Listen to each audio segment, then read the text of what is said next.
Café Chang.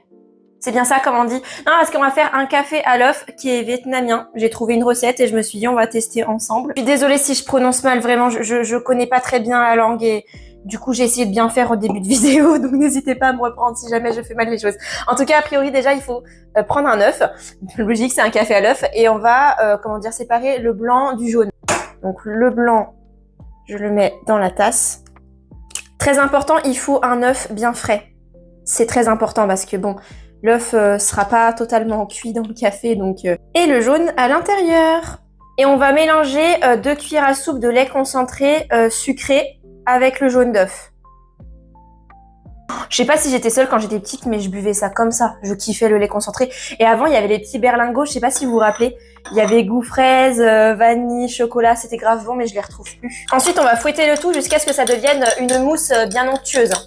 Un peu texture mascarpone. Bon, vous voyez là, j'ai une texture assez crémeuse et maintenant on va préparer un café bien corsé. Le plus corsé que j'ai, c'est celui-là qui se mélange avec le lait.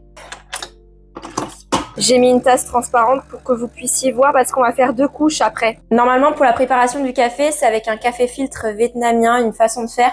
Mais bon, j'ai pas ça. Normalement, avec un expresso en machine classique, ça devrait le faire. Mais sachez en tout cas que normalement, traditionnellement, c'est avec un café filtre. Enfin, c'est ce que j'ai compris en tout cas. Et ensuite, la crème, je vais la faire couler délicatement sur le café. Alors, en tout cas, je suis forte. Regardez, j'ai fait les 2 couches. On dirait pas les bonbons, vous savez, là... Ça a un peu le goût, je sais plus comment expliquer, ça a le goût de caramel, là, ça fait comme des petits flambis. On peut décorer ça avec du cacao, de la cannelle ou de la poudre de café. Donc moi, j'ai fait broyer un peu de grains de café que je vais mettre au-dessus. Traditionnellement, c'est une petite tasse. Moi, j'avais pas de petite tasse transparente pour vous montrer les couches. Il faut mettre ça dans un bol d'eau chaude pour conserver le café chaud.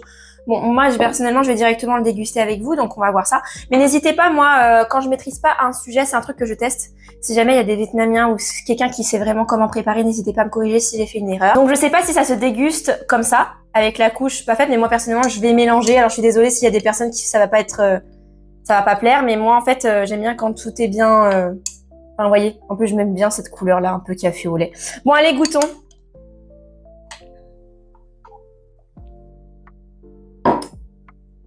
C'est grave bon!